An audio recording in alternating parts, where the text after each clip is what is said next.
Bonjour, bonjour. Bienvenue dans la série de vidéos sur l'initiation à la technologie pneumatique. Dans la dernière vidéo, nous avons vu un tutoriel sur le logiciel P3F et on a vu également un cycle aller-retour. Aujourd'hui, on va reprendre le cycle aller-retour avec des composants monostables. Auparavant, nous allons voir la suite de la librairie des composants du logiciel P3F. Alors, celui-là, on va l'écraser. OK. On va fermer d'abord ça. Le logiciel est actif. Fichier nouveau. OK. Alors, allons voir le reste des composants. Nous avons vu donc le capteur fin de course à galet. Nous avons vu également le distributeur 4E monostable, bistable, pardon, celui-là, et le vérin double effet. Aujourd'hui, on va voir le reste des composants. Commençons par le plus simple. Les capteurs qui sont là. Alors, celui-là et celui-là, ce sont deux capteurs monostables. Celui-là, c'est un capteur à galet. Celui-là, c'est un capteur avec un bouton. C'est ce qu'on appelle vulgairement le bouton poussoir. C'est-à-dire, quand vous appuyez sur le bouton, le ressort se comprime et le distributeur change d'état. Il passe de l'état de repos à l'état de travail. Quand vous relâchez le bouton, le ressort de rappel se met en action. Il ramène le distributeur de l'état de travail vers l'état de repos. C'est la même chose que pour celui-là, sauf qu'ici, la commande se fait par un galet. Celui du milieu, c'est un bistable. Quand on appuie sur le bouton, il passe effectivement de l'état de repos vers l'état de travail, mais comme il y a un système d'accrochage, il va rester accroché ici. Pour qu'il repasse à la position de repos, nous sommes obligés soit d'appuyer, donc ça dépend de la technologie, sur le bouton et il va ressortir à nouveau, soit nous sommes obligés d'enlever à la main l'accrochage, donc en tirant sur le bouton. Ça, c'est les 3-2. Pour ce qui est des distributeurs, nous avons sur la première ligne des distributeurs 2-2, 3-2 sur la deuxième ligne, 4-2 sur la troisième et 5-2 sur la ligne du bas. 2-2, ça signifie que le gauche, ça veut dire que nous avons deux orifices, donc celui-là et celui-là, et nous avons deux états de travail, l'état de droite et l'état de gauche. Ce sont les deux positions.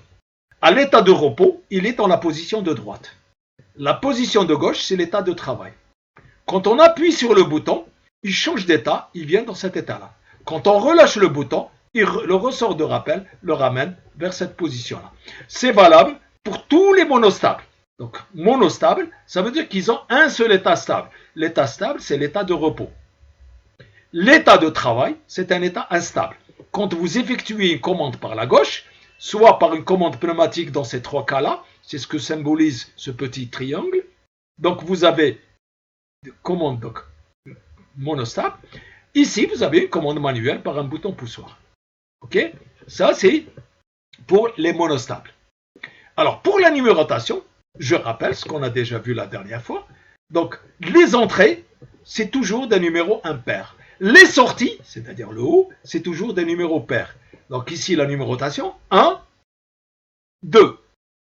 Ici, admission d'air, donc raccordement à l'arrivée de pression, numéro 1. Sortie d'échappement, numéro 3. Ici, la sortie, numéro 2. Arrivée d'air, 1.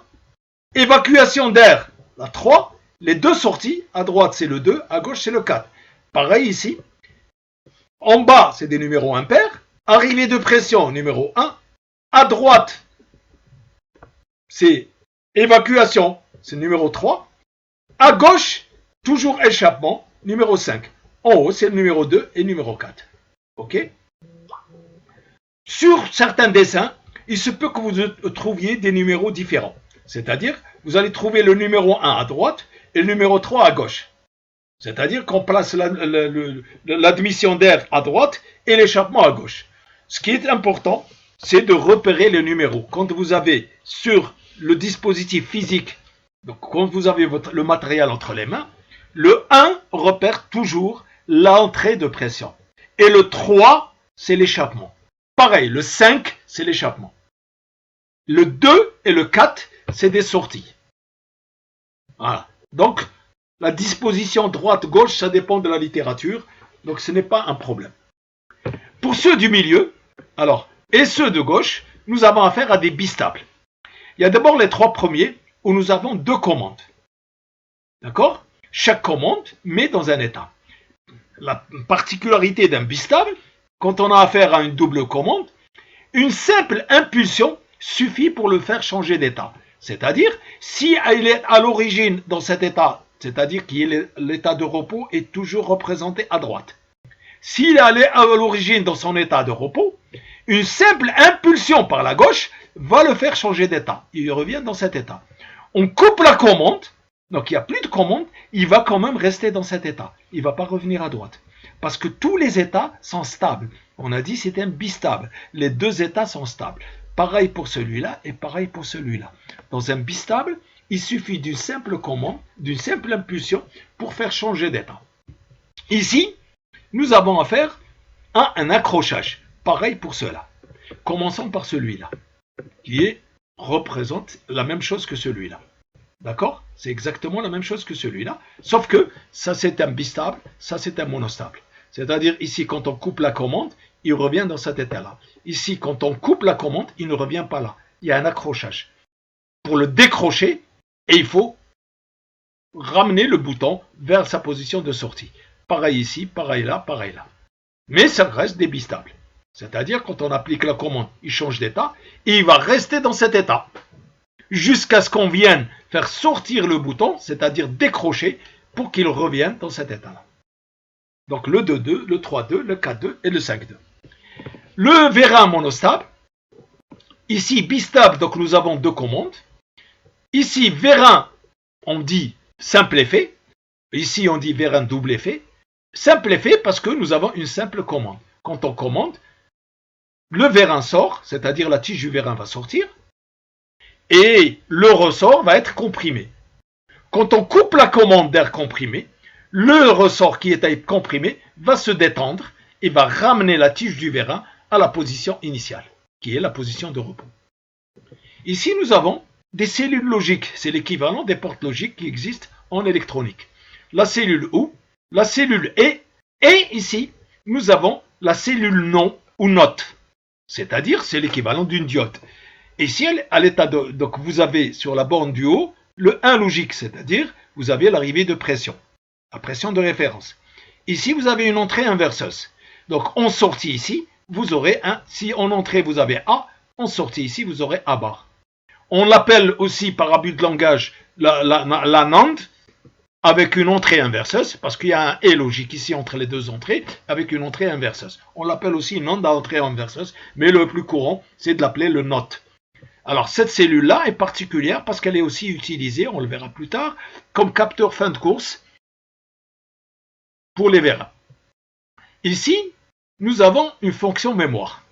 C'est une bascule SR. Ça veut dire que c'est l'équivalent de la bascule RS, simplement avec une mise à 1 prioritaire. Ici, vous avez le set, le reset. Ici, c'est l'entrée de pression, c'est-à-dire c'est la référence de tension, de pression. Quand vous avez les 2 qui sont à 1, automatiquement la sortie sera obligatoirement à 1, parce que mise à 1 prioritaire. Si vous avez un 1 et un 0, vous avez en sortie 1. Si vous avez un 0 et un 1, vous aurez en sortie 0. Si vous avez 0, 0, vous aurez en sortie 0. OK? Bascule SR avec mise à 1 prioritaire. Ici, nous avons affaire à des modules d'étape, ou qu'on appelle également des mémoires d'étape. Quand on en met plusieurs en cascade, ça nous forme ce qu'on appelle un séquenceur. C'est ce qu'on étudiera dans la vidéo numéro 4 et la vidéo numéro 5. Les distributeurs à 3 positions, nous les étudierons lors de la prochaine séance. Sans plus tarder, revenons ici et essayons de faire le câblage de ce circuit aller-retour. Donc c'est exactement le même circuit aller-retour que la dernière fois, sauf que cette fois-ci, au lieu d'utiliser un distributeur 4.2 bistable, nous avons utilisé un distributeur 4.2 monostable et nous lui avons rajouté une bascule SR. Les 2 sorties des capteurs fin de course forment les entrées set et reset de la bascule. La sortie de la bascule, c'est ça qui va venir commander notre distributeur. Effectuons ce câblage-là. Alors, commençons. Allons, donc on va faire ramener les composants et les disposer sur la maquette. Nouveau composant, distributeur. On clique avec la souris. On a le composant qui est là. On va chercher un nouveau composant. Capteur fin de course. On le ramène ici. Clique avec le bouton gauche. Deuxième capteur fin de course. On clique avec la souris. Ah, il faut que j'ai la main. Voilà. Je le dispose ici. Allons chercher le composant de la mémoire. Pardon, ici. Voilà. La mémoire, on va la disposer ici. Allons chercher le 4.2 monostable, c'est-à-dire celui-là. On va le disposer ici en face. Et allons chercher les deux alimentations. L'alimentation du circuit de puissance et l'alimentation du circuit de commande. Voilà. Circuit de puissance. Pardon. On va la disposer quelque part par là. En face, allez. On va la rapprocher. Voilà. Alimentation du circuit de commande. Bah, il n'y a pas d'alimentation, c'est normal. Il faut aller chercher une au magasin. Voilà. On va la placer ici. Maintenant, il ne nous reste plus qu'à faire le câblage. Alors, commençons par le circuit de puissance. Bande rouge. On va aligner l'alimentation avec l'entrée. Ensuite, la borne numéro 2, on va la ramener ici. Pourquoi on ramène la borne numéro 2 ici et non pas là? Ainsi, à l'état de repos, l'air qui rentre par la borne numéro 1 ressort par la borne numéro 2 et va commander le vérin en entrée. Comme ça, à l'état de repos, le vérin sera rentré. Si on avait câblé ça ici, à l'état de repos, on aurait eu un vérin sorti. Donc, tout dépend du câblage que nous voulons réaliser. Alors, pour le deuxième, voilà, nous avons terminé le câblage de la partie commande, puissance. Nous allons câbler la partie commande. Nous avons d'abord relié l'alimentation. Donc, ici, l'alimentation sur la borne numéro 1. L'alimentation sur la borne numéro 1 du deuxième distributeur. Maintenant, on va relier la bascule aux deux sorties. Revenons sur le schéma.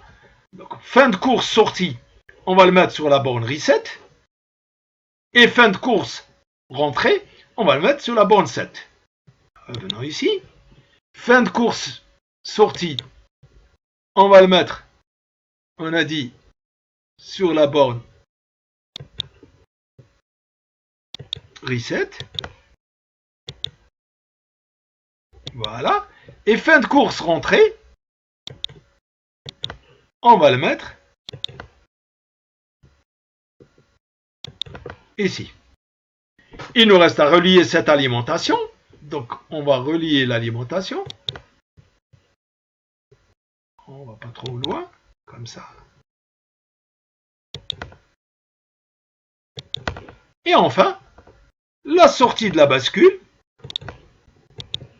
pour venir commander le distributeur. Le schéma étant terminé, maintenant, on va essayer d'exécuter. Alors, essayons de voir ce qui va se passer. Alors, on va commencer par écrire ici set et reset pour bien expliquer le texte. Donc, texte, on va mettre ici à gauche le texte set.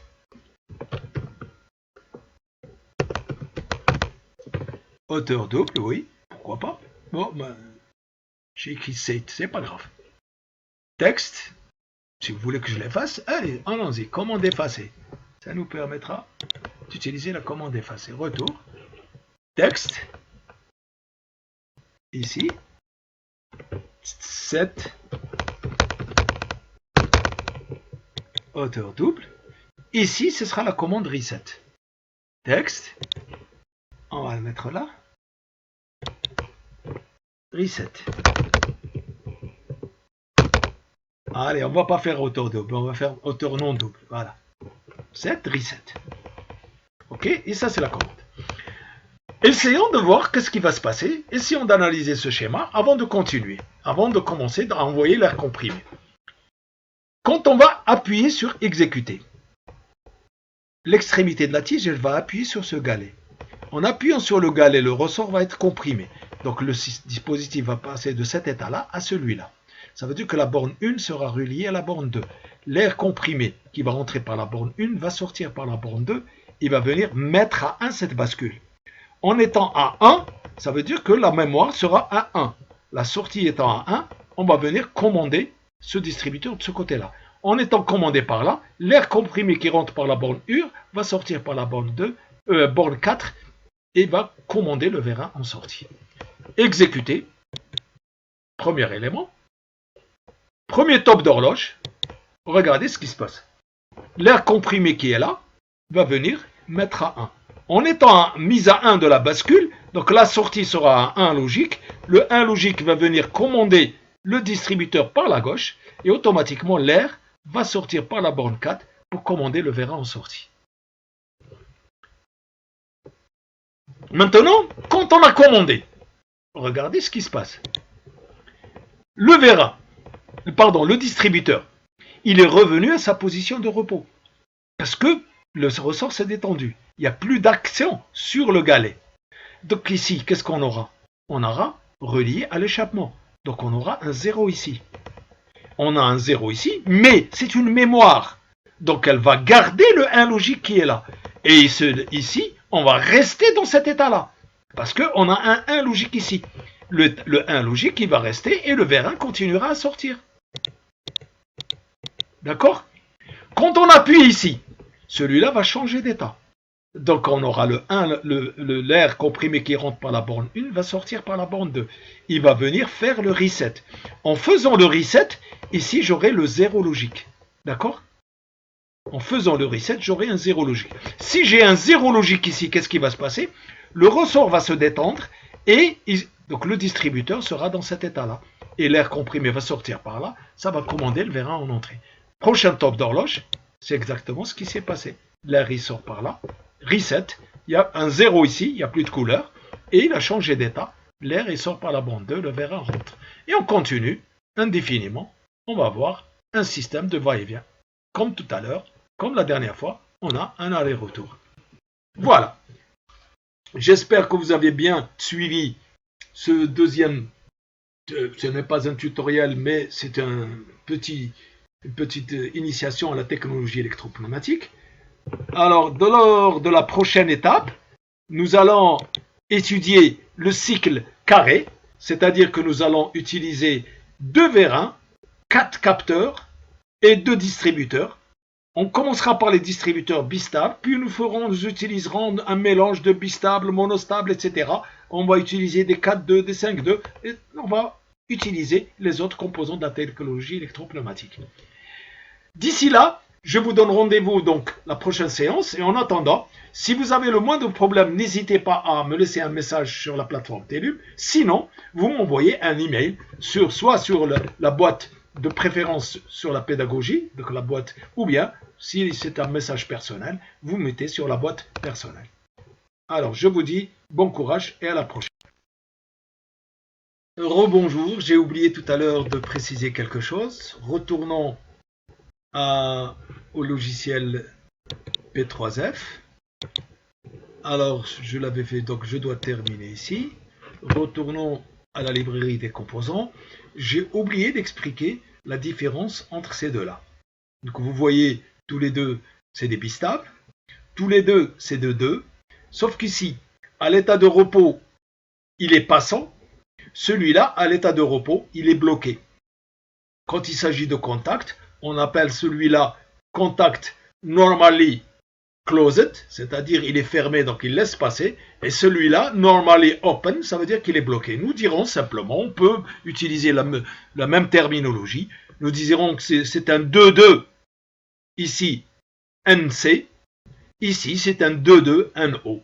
Mais bon, ce qui est important, c'est que de savoir qu'à l'état de repos, celui-là, il est passant. l'air comprimé qui rentre par la borne 1 sort par la borne 2, et celui-là, à l'état de repos, l'air comprimé qui rentre par la borne 1, il est bloqué. Donc vous voyez le T inversé, c'est le symbole du blocage. Donc il n'y a pas d'air comprimé qui passe. Donc il n'y a rien il n'y a pas de passage entre la borne 1 et la borne 2. Pour qu'il y ait un passage, il faut envoyer une commande par là, tout simplement. Voilà, j'espère que ce petit oubli est réparé. Voilà, comme ça je n'aurai pas à y revenir, à m'en souvenir pour y revenir une autre fois. Alors cette fois-ci, réellement, je vous dis à la prochaine.